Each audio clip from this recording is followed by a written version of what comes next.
नमस्कार, स्वागत है आपका खबर फर्स्ट में। मैं आशुतोष आप पहुंचा हूं आरजेडी दफ्तर में। आप देख सकते हैं बड़ी स्क्रीन लगी हुई है, स्क्रीन बड़ी लगी हुई है जिसमें साफ तौर पे दिख रहा है कि एनडीए जो है वो 243 में 119, 205 और महागठबंधन 33, VIP 0 seat, JSP 0 seat, 33 seat पे महागठबंधन आगे चली है, जिसमें आरजेडी 25 सीट पे। ये ऐसा रिजल्ट बिहार नहीं सोचा था या फिर किसी ने भी नहीं सोचा था। आप लोग सोचे थे कि ऐसा रिजल्ट होगा? चुना हुआ है क्या? हाँ, क्या पूछ रहे हैं आप? क्या हुआ है तो बिहार में? आप ही ना बताइएगा कहाँ चुना हुआ है? आज का इस रिजल्ट को छोड़िए ना, रिजल्ट क्या हुआ है? का रिजल्ट? बीपीएससी का, बिहार पुलिस का रिजल्ट पूछ रहे हैं? अच्छा, लोकतंत्र का में बीपीएससी का एग्जाम होता है कि आप लोग वोट 11 और 6 को जो दिए थे उसी का परिणाम ना है? ये परिणाम है। ये तो आप बताइएगा। लूट लिए ईवीएम लूट लिए। बॉस एक चीज आपसे पूछते हैं, चौथा स्तंभ आप हैं। हम जो बात बोलेंगे ना, आप हमको घेर नहीं पाइएगा। नहीं बोलिए, हमारा काम है आपकी हर बातों को दिखाना और अनकट दिखाना। मेरा मानना है कि यदि ऐसा ही करना था चुनाव आयोग को, अभी भी समय है। ऑन कैमरा मैं बोल रहा हूँ हाथ जोड़ के, चुनाव आयोग अपना प्रतिष्ठा बचा ले, सभी जिला के जिला पदाधिकारी अपना इज्जत बचा ले और अपने बाल बच्चा को बचा ले। अन्यथा इस चुनाव बाद अंतिम चुनाव है इस बिहार का, गृह युद्ध हो जाएगा। गृह युद्ध हो जाएगा बिहार में। ये देखिए, ये तो बहुत बड़ी बात बोल रहे हैं। जिस देश में प्रधानमंत्री आके बोले चुनाव आचार संहिता में, मैं कह रहा हूँ पागल प्रधानमंत्री कि पागल मैं इसलिए कह रहा हूँ, नहीं कहना चाहिए मुझे, दुख है इस बात। देश के प्रधानमंत्री को अच्छा मत बोलिए। जो मनसो सबके प्रधानमंत्री ना, वो क्या बोले हैं ये बोलिए। देश के प्रधान बोलिएगा कि काट दे रहे हो, अब ऐसे बोलिएगा तो ये तो देखिए हमारा भी कुछ लिमिटेशन है। देश के प्रधानमंत्री बॉस एक जी न बोले क्या कि सिक्सर के 6 गोली छाती मेरे। तो गाना चल रहा है ना, क्या इस चलेला अहरी जाति मेरे, आ बबुआन जाति मेरे। आ गानवा कौन निकला था? आपने बैंड क्यों नहीं लगाया? आपने बहुत सटीक बात। देश के प्रधानमंत्री जी जिस दिन गाना निकला, आप ही के परिवार ने गाना निकाला, आप ही के समर्थन ने गाना निकाला, अब वायरल आप ही ने कराया। कार्रवाई क्यों नहीं किया? जब इस देश के प्रधानमंत्री मुखिया कुकर्म पर उतर जाएंगे, इसके बाद जंगल राज है, जंगल राक्षस राज है ये सर। ये जो 5 साल सरकार चला है नीतीश कुमार जी का, ये राक्षस राज है। इसलिए मैं कह रहा हूँ ऑन कैमरा, मुकम्मा में क्या हुआ? मेरा हक नहीं है विरोध करना। एकदम है। हम किसी के साथ प्रचार नहीं करेंगे। दुलार चंद क्या कर रहे थे? क्यों हत्या हुई उनकी? और मंत्री, केंद्रीय मंत्री ललन सिंह का रहा कि जो वोट दे रहा प्रेम से दो, और नहीं दे रहा तो जाके ठुकवा दो, अंदर में जाके वोट मार दो तुम। उसका वायरल भी हुआ है। देश संविधान से न चलेगा सर। चुनाव आयोग मेरा नौकर ना है कि नहीं है? जनता का नौकर ना चुनाव आयोग। हमारे टैक्स से उसको पेमेंट होता है, तो चुनाव कराना नया है। मतलब आपका कहना है कि अनफेयर इलेक्शन हुआ है और इसका परिणाम अनफेयर आया, रिजल्ट आपके अनुसार नहीं आया तो गलत आया, यही ना कहना चाह रहे हैं? नहीं तो कहना मेरे अनुसार नहीं, आपके अनुसार नहीं आया, नरेंद्र मोदी के अनुसार नहीं आएगा तो गलत है। तो गलत है। ये सही किया है। घेरिएगा हमको यहाँ पे। चौथा पास बहन जो इस देश का प्रधानमंत्री है और जो पढ़ल नहीं है 7वां में, कौन तो अमरात चौधरी की, तमरात चौधरी नाम है उसका, हाफ पैंट पहन के घूमता था। उसका नाना काका आका मेरे घर रहता था। अच्छा। हमारे यहाँ से कखा गह सीखा। उसका भी नहीं बच रहा था सीट। चुनाव पीरियड में हम लोग गए थे, कैंपिंग किए थे और आज जीत गया होगा। तो उनके तरफ से गए थे आप कैंपेन करने? इंडिया गठबंधन की तरफ से गए थे। तब ना लगा आपको कि नहीं जीत रहा है? आप अपने तरफ से रहिएगा तो कैसे पता चलेगा कि वो जीत रहा है या नहीं? ट्रेन ये बताइए महोदय, जो लीगल बात अभी बोल रहे हैं। 7-6 लाख जो ये लोग वोट काटा, तो 1.5 करोड़ लोग आया बाहर से। अच्छा, ये चेक कर लीजिए, हम बोल रहे हैं बात। आई मजबूत जनादेश तेजस्वी जी को मिला। तेजस्वी जी तो अपना भी सीट भी बहुत मुश्किल से जीत जाएंगे। बहुत मुश्किल थे तेजस्वी जी। अगर 10 फिर यही बोले यहाँ फायदा। यहाँ क्या पूछ रहे हैं आप? चुनाव हुआ है बिहार में? क्या चुनाव हुआ क्या है ये बताइए तो खुलकर बोलिए कि हुआ क्या? वोट दीजिए ना दीजिए। ईवीएम ही सेट था तो फिर कोई फायदा है? तो हुआ क्या ही और सही बात है, ईवीएम सेट था, हम लोग वोट दे ना दे कोई मतलब ही नहीं है। ईवीएम ही सेट है, हम तो वोट भी नहीं दिए, जान रहे वोट देने से क्या फायदा जब ईवीएम में सेट है। ये अंतिम चुनाव है महोदय बिहार का। अंतिम चुनाव, मैं चुनाव आयोग से कहता हूँ, धमकी कहिए चाहे जो कहिए, अंतिम चुनाव बिहार में। आप चुनाव आयोग कोई बन के चुनाव नहीं करा सकता है, देखिएगा अगला बार। और सरकार चलाने नहीं देंगे। शपथ ग्रहण कर ले, क्षेत्र में जाकर जश्न मनाए, औकात बता देंगे। जीतते हैं बोरा के बोरा। पप्पू यादव जी 2 लाख से जीते थे। आज जो स्टेटमेंट 3 दिन पहले नहीं देते ना कि सब देश के लोग आ जाओ या, तो हरवा देता ये सरकार। 1 लाख हम लोग बहरिया उछल थे, काहे लिया? आज हमारे तेजस्वी जी ने गलती किया है। कल इनको बोलना था, मेरे बिहार वासियों, देशवासियों, लगता है कि डकैती करेगा। तेजस्वी जी तो कल बोले कि कल तक वो चुनाव जीत रहे थे। आज भी हम जीत रहे हैं, आज भी यही तो उनका जो अभी मैं जीत रहा हूँ चुनाव। ये फर्जी सर्टिफिकेट नहीं बनता है। जो लड़का नहीं पास करता है, आइए विषय पे, हम आपको 1 लाख लोग को डाटा दें, रेलवे में नौकरी कर रहा है, रेलवे नहीं लिखने आएगा। नरेंद्र मोदी की सरकार में रेलवे नहीं लिखने आएगा सर। 1 लाख लोग को डाटा दे देंगे। क्या हुआ है? हैक कर दे दिया जाता है, एग्जाम वो दे रहा है और कहीं से सॉल्व हो रहा है। नेशनल मीडिया जिस तरह से खबर चलाती है, उस पर क्या कहना है आप लोग को? अब नेशनल मीडिया का क्या कहा जाए, जो भी है ठीक चला रही है, नहीं चला रही है, अब क्या कहा जाए। सब भाइयों से आपने सुना भी कि ईवीएम सेट है, तो अंतराल बेशक। मैं पर्सनली इस चीज़ को नहीं मानता हूँ, इसलिए क्योंकि मैं टेक्निकल बैकग्राउंड का लड़का हूँ। मुझे पता है कि ईवीएम को क्रैक नहीं किया जा सकता, हैक नहीं किया जा सकता।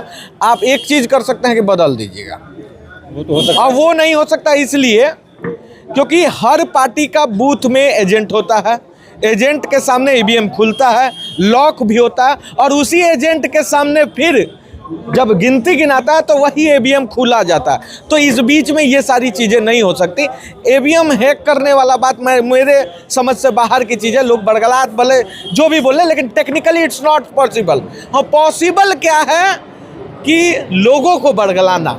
इस बिहार में मैं भी बिहार घूमा, एक चीज़ मुझे बहुत अच्छे से समझ में आया कि लोगों को यहाँ बड़गलाया जा सकता है, लोगों को भटकाया जा सकता है, लोगों को जाति जाति में लड़ाया जा सकता है, मुद्दे से दूर किया जा सकता है और चुनाव जीता जा सकता है। आप ये बोल सकते हैं क्या ऐसा देखने को मिला?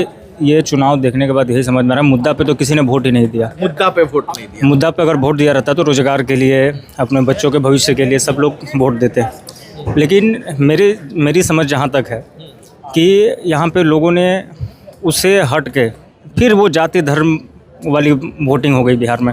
अच्छा। और ये समझ से काफ़ी परे है कि ठीक है, एग्जिट पोल भी दिखाया जा रहा था कि 145 to 160 मतलब एनडीए को ही दिखाया जा रहा था। लेकिन हो जाना ये अपने आप में एक समझ के बाहर जा रहा है। कहाँ से हैं आप? भाई हम तो कटिहार से, सीमांचल क्षेत्र से है। कटिहार से हैं? सीमांचल से? हाँ, सीमांचल क्षेत्र से। सीमांचल में इतना मतलब रिजल्ट में अंतर होने का कारण क्या रहा? अब क्या कीजिएगा, वहाँ पे तो अब देखिए सबसे मेन मकसद है जो आपका तेजस्वी यादव है, क्योंकि वो आपका या तो यहाँ पे खड़े हुए तो बोल नहीं सकते हम, लेकिन तेजस्वी क्यों नहीं बोल सकते, बोलिए। अब देखिए जैसे वो बोला, झूठा वादा किया कि सबको नौकरी दे देंगे, तो ऐसे तो कैसे होगा भाई बताओ? नौकरी सबको मिल सकता है क्या? सबको नहीं मिल सकता है, क्योंकि 10,000 तो नीतीश कुमार सबको जो बांटा है, महिला सबको, तो वही काम किया है, सबको ही न्यूज़ दिया है।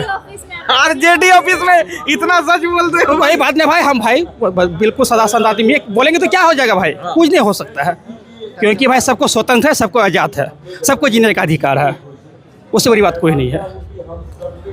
बहुत बड़ी बात आपने कहा। अच्छा, ये जो 10,000 वाला इम्पैक्ट है, ये कहीं ना कहीं एनडीए के लिए काम किया है। आपने वादा किया लेकिन दिया तो नहीं, एनडीए ने दे दिया। यही कहीं तो नहीं लग रहा कि किसी को पैसा मिल गया हो और कोई कहे कि हम तारा उधारी देव, लेकिन जितला के बाद तो लोग तो विश्वास करी जीते दिले बाकरे पे नो।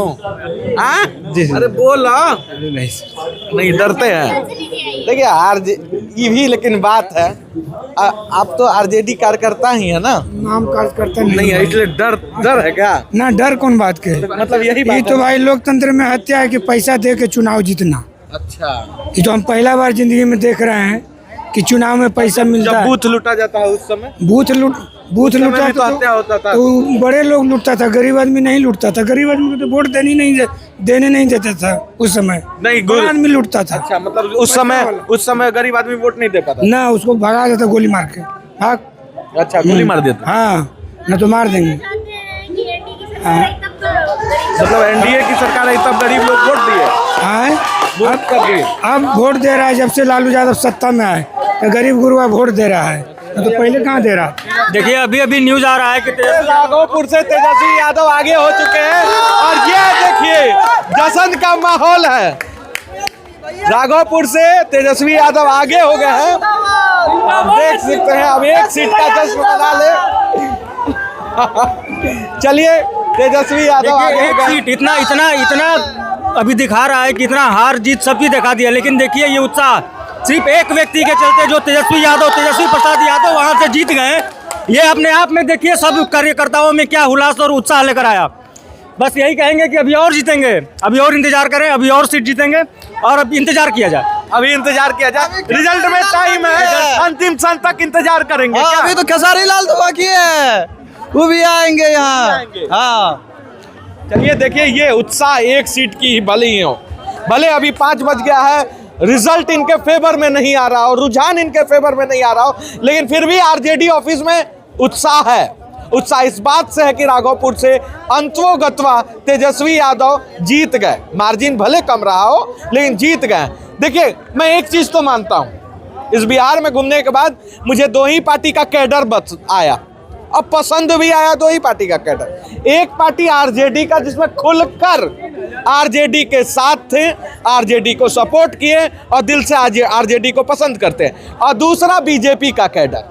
यही 2 कैडर के बीच की लड़ाई थी, जिसमें रुझानों में तो नजर आ रहा है एनडीए, लेकिन कैडर का जब उत्साह में आइएगा तो देखिए आज मासूम है, ये मायूस है, लेकिन एक आशा भी है कि अभी भी कुछ हो सकता है, अभी भी कुछ हो सकता है। जी अब क्या होगा, चुनाव आयोग पूरी बिक चुकी है तो क्या ही होगा। अमित शाह से अधिकारी लोग मिलते हैं, खुलेआम मिलते हैं, जिसकी सीसीटीवी कैमरा बंद होती है, तो इससे बड़ा सबूत क्या है। चुनाव आयोग अपना विश्वसनीयता जो होता है वो खो रही है, और चुनाव आयोग तो खुलेआम धांधली किया है। इसमें खुलेआम पर्ची मिल रहे हैं, सासाराम में सीधा ट्रक घुस रहे हैं, अधिकारी से अमित शाह जी मिल रहे हैं, तो क्या है, वोट चोरी नहीं है तो क्या है, लोकतंत्र की हत्या हुई है या संविधान को तार तार किया गया है। ये मैं इसलिए नहीं आपका इसमें सपोर्ट करूंगा, क्योंकि देखिए इस सारी चीजों के लिए आप कितने क्लास पढ़ रहे हैं? क्या, कितने क्लास में पढ़ रहे हैं? हम 12th में हैं। 12th में हैं, तो आप पढ़े लिखे युवा हैं, पढ़ भी रहे हैं, आगे भी आपको इसी मतलब क्या बनना है? अधिकारी ही बनिएगा? नहीं, अधिकारी तो नहीं क्या बनना, बनना? जब तक भाजपा सरकार रहेगी अधिकारी देखिए तो नहीं नहीं, बनना। मैं एक चीज बताता हूँ कि जो बात होती है कि ईवीएम बदल लेने का, ईवीएम हटा लेने का, चुनावी प्रक्रिया को समझिए। एक पार्टी खड़ा नहीं होती है, हर एक बूथ पे 4 एजेंट तो जरूर होगा। एक जनसुराज का होगा, एक जो महागठबंधन से होंगे उनका होगा, एक एनडीए के उम्मीदवार का होगा और निर्दलीय का होगा। सभी बूथ में हर एक एजेंट के सामने पहले ईवीएम खुलता है और पहले मॉक पोल होता है। और आप लोग जानते होंगे, अगर एजेंट होंगे तो मॉक पोल होने के बाद जब सभी एजेंट बोल देते हैं कि नहीं ये सही है, तो उसके बाद प्रक्रिया स्टार्ट हो जाती है। फिर जब चुनाव हो जाता है तो सभी एजेंट के सामने सील किया जाता है, फिर वो जाता भी है, और उसके बाद वही सेम सीरियल नंबर, वही सेम सील, जब तक मैच नहीं होता है तब तक रिजल्ट के दिन वो मशीन गिनती में नहीं गिनती हो सकता। वो भी किसके सामने मैच होता है? 7 एजेंट के सामने। तो ये अगर आप इस स्तर पे अगर धांधली कीजिएगा तो हर बूथ का हर एजेंट आपको खरीदना होगा। तो क्या सवाल तो तब उठेगा कि आरजेडी के एजेंट भी बिके हुए थे क्या? तभी ना ये धांधली हो गई। नहीं, तो ये पॉसिबल नहीं है। ये कैसे, अगर आरजेडी या फिर देखिए नहीं, ये इट्स नॉट पॉसिबल। आप पढ़ने वाले लड़के को ये समझना पड़ेगा कि बूथ में जो धांधली होती है, आप जो बोल रहे हैं कि नंबर बदल गया, ये हो गया, वो गया, वो तभी हो सकता है जब एजेंट 7 पार्टी का हर बूथ से एजेंट को मैनेज करना पॉसिबल नहीं है। संतुष्ट है ना? मैं तो नहीं, मेरा है ना, मैं बताता हूँ मेरा ओपिनियन, सवाल किया था मेरा अनएक्सपेक्टेड हाँ, मैं ग्राउंड रिपोर्टिंग किया हूँ, अनएक्सपेक्टेड है, अनएक्सपेक्टेड है। मीडिया महोदय, मैं 200 नहीं सोचा था, जो बात है फैक्ट। क्या सोचिएगा तो आप क्या बोलिएगा? ये तो अब जनता का मैंडेट है, तो इस पे हम क्या बोल सकते हैं? आप लोग बोलिए, हम चलाएंगे। आप बोलिए कि आप सोचते हैं। हम सोचते हैं कि बैलेट पेपर से एजेंसियों का जो गलत इस्तेमाल हुआ है और टाइम टू टाइम उसको लोगों ने देखा भी है। जैसे SIR में हुआ, सुप्रीम कोर्ट में ये मामला चला, उसमें योगेंद्र यादव ने साक्ष्य रखे, विपक्ष ने साक्ष्य रखे और उसको मानना पड़ा। सुप्रीम कोर्ट ने यहाँ तक कि लतार भी लगाई SIR जो इलेक्शन कमीशन कर रहा था जिस तरीके से, तो वो चीज़ें हुई। वहाँ पे बहुत सारे नाम काटे गए हैं। जब हमने बूथ पे गए तो वहाँ पे हमारे जो मैंने अपने हाथों से जो फॉर्म जमा किए थे उन लोगों के नाम कटे हुए हैं। अच्छा, जिनको आपने मैंने खुद जमा किया जिस व्यक्ति का फॉर्म, उसका नाम कटा हुआ था। तो इस टाइप के बहुत सारे धांधली, 4000 5000 एक विधानसभा में वोट काटने की जो उन लोगों का षड्यंत्र था उसमें वो सफल हुए। अब क्या करें? अब हम लोग यही करेंगे कि वो लोग जो लोकतंत्र पे हत्या कर रहे हैं, लोकतंत्र को बर्बाद और धूमिल और ख़त्म करने का जो इन लोग का कुत्सित प्रयास है, हम लोग जनता है और जनता को कहा जाता है ना कि जब संसद आवारा हो जाता है तो जनता सड़क पे आती है, तभी सिस्टम सही होता है। वही करेंगे हम लोग। देखिए, जब आपने मेरे पे जो बोला कि ये नहीं, मैं आप मेरे पे नहीं, मतलब एक बात बोले आपने, पर सुप्रीम कोर्ट में कुछ साल पहले क्या हरियाणा के पंचायत चुनाव जिसको पलट दिया गया, बीच सुप्रीम कोर्ट में EVM को फिर से खोला गया, वहाँ पे क्या हुआ? वो जो फिर से जो हारा प्रत्याशी था वो जीत गया, जो जीता प्रत्याशी था वो हार गया। 2.5 साल तक जो वो हुआ था। वहाँ पे रोकता हूँ, टेक्निकल चीज को समझिए। हाँ। वहाँ पे केस क्यों हुआ? क्योंकि उसके एजेंट ने इस गड़बड़ी को वहीं पकड़ लिया। बात समझिए, अगर अगर एजेंट आपका, जब आप अगर थोड़ा सा भी गड़बड़ी होगा ना, आपका एजेंट तुरंत धर लेगा। वहाँ पे एजेंट पकड़ा ना, तब ना प्रत्याशी तक बात गई, फिर केस हुआ, फिर सुप्रीम कोर्ट में फिर से रिकाउंटिंग हुआ, उसके बाद जीत दर्ज हुई।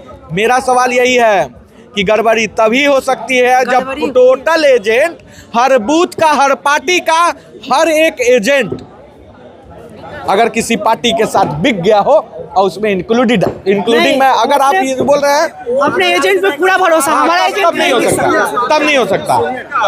वोट काटने के सवाल पे क्या कहा? इलेक्शन कमीशन ने भी कहा, इलेक्शन कमीशन ने इस चुनाव को हराया है। इलेक्शन कमीशन का डाटा आपने देखा? आपने देखा कि नहीं देखा? हाँ, बोलिए। इलेक्शन कमीशन का डाटा क्या कितना परसेंटेज वोट हुआ? 70% हो गया फर्स्ट पोलिंग में, 68 दोनों और फर्स्ट पोलिंग पहला फेज में 64, यानी कि आप एवरेज मान लीजिए 66.9% वोटिंग हुआ। कितना टोटल वोटिंग हुआ परसेंटेज में तो दे दिया इलेक्शन कमीशन ने? 7 करोड़ 45 लाख के अप्रॉक्स। SIR डाटा कितना है? 7 करोड़ 42 लाख। 3 लाख वोटिंग ज़्यादा हुआ कैसे? उसके बाद अगर 7 करोड़ 45 लाख वोटिंग हुआ, 66% वोटिंग, तो फिर 100% उसका वोटर लिस्ट अगर निकाला जाए तो 11 करोड़ 25 लाख के अप्रॉक्स हो रहा है। ठीक है, 11 करोड़ 25 लाख वोटर हो रहा है, तो फिर आप 13 करोड़ बिहार की जनसंख्या, 11 करोड़ वोटर लिस्ट में नाम आया कैसे? ऐसा सवाल किसने आपने उठाया कभी? देखिए, ये सवाल और ये सवाल बड़ी सवाल है। सवाल आपका बहुत ही सही है और इस सवाल का जवाब इलेक्शन कमीशन को देना चाहिए। साढ़े 7 करोड़, जो 7 करोड़ 45 लाख जो वोटिंग हुई है उसका 66.9%, उसका 100% हम निकालेंगे तो 11 करोड़, आपको एग्जैक्ट डाटा हम देते हैं, एक डाटा दे रहे हैं, 11 करोड़ 17 लाख 92 हजार 296। और बिहार की जनसंख्या कितना है? 13 करोड़ 7 लाख 25 हजार 310 2022 की जातीय जनगणना के अनुसार। इसका हम परसेंटेज निकालेंगे तो 85% वोटर लिस्ट में नाम कैसे हो सकता है? और 0 से लेकर 18 वर्ष की आयु का जो है उम्र का लोग, उसकी संख्या 2011 की जनगणना की उसका हम बता रहे हैं। 2011 के बाद तो भारत की जनगणना हुई नहीं है। 48% जनसंख्या 0 से 18 की बात, हम सारा डाटा आपको दिखा रहे हैं। तो फिर 85% वोटर लिस्ट हो कैसे सकता है? ये इलेक्शन कमीशन की जवाबदेही है और सबसे बड़ी वोट चोरी यहीं पे हुई है। देखिए, इस भाई ने, क्या नाम हुआ आपका? मेरा नाम हुआ पप्पू चंद्रकला ने एक डेटा प्रस्तुत किया है और मुझे अभी तक मैं जितने लोगों से बात किया हूँ, जितने भी लोगों से, उन तमाम लोगों में इनका जो बात है, इनके बात में दम है, इनके डेटा पे दम है। वही मैं बोल रहा हूँ कि EVM पे मत रोइए, रोना है तो डेटा पे बात कीजिए। मेरे पास है, सारा डाटा है यहाँ पे। देखिए, डेटा है, एक डाटा है। इसके बाद इलेक्शन कमीशन का सारा इसका हम पूरा PDF फाइल निकाल देख सकते हैं इलेक्शन कमीशन का। और यहाँ पे इंक्लूड 1 मिनट और बता रहे हैं आप 3,51,45,791 फीमेल की जो महिलाओं की वोटिंग है, और पुरुष की जो वोटिंग है 7,45,26,000 3,93,79,366। ये दोनों को इंक्लूड करेंगे तो इलेक्शन कमीशन का जो डाटा है 7,45,26,858 इसकी डाटा इंक्लूड दोनों जोड़कर, और इसको जोड़िएगा आप, अभी जोड़िए इसको तो 7,45,25,157। यानी यहाँ भी एक ने 12 से 1300 वोटिंग का घपला किया, 12 से 1300 इसमें वोटिंग के इसमें घपला किया है। ये मेरा डाटा नहीं, इलेक्शन कमीशन। देखिए इलेक्शन कमीशन का डेटा है और इसकी पुष्टि मैं नहीं कर रहा हूं, खबर फर्स्ट इसकी पुष्टि नहीं कर रहा है, लेकिन ये भाई पुष्टि कर रहे हैं और हम दिखाएंगे और इसका रीचेक भी करेंगे। बहुत सही, बहुत सही। आपने जो डेटा दिया, देखिए इलेक्शन कमीशन पे भी सवाल उठ रहा है, और ये जो सवाल अभी ये उठा है, अमित शाह के ये दोनों की मिली भगत से चुनाव को हराया गया है, और इस तरह से चुनाव को हराया। आप देख सकते हैं डाटा, बिहार ही नहीं पूरे भारत में जब बीजेपी की जहाँ भी राज है, अभी जहाँ भी उनका गवर्नमेंट वहाँ पे है, अभी इनका चल रही है, कभी उनका 90% 80% स्ट्राइक रेट रहा ही नहीं, और बिहार में कभी उनकी पूर्ण बहुमत से सरकार रही ही नहीं। इस बार कैसा जादू अमित शाह ने चलाया कि उनकी 90% स्ट्राइक रेट 92 93, अभी तो पता नहीं कि 95 की 100% जाएगी। हो सकता है कि 101 सीट नहीं 105 सीट वो जीत ले, 101 में ही चुनाव लड़ी 105 सीट जीत सकते हो। देखिए बहुत बड़ी बात है, लेकिन इनके सवालों में दम था, इनके सवालों में दम था, और इन्होंने जो आवाज़ उठाया और वो डेटा में भी दम लगा कि सच में कोई ऑथेंटिक बात कर रहा है और इस पर बात होनी चाहिए, इस पे सवाल ये खबर को उठाना चाहिए।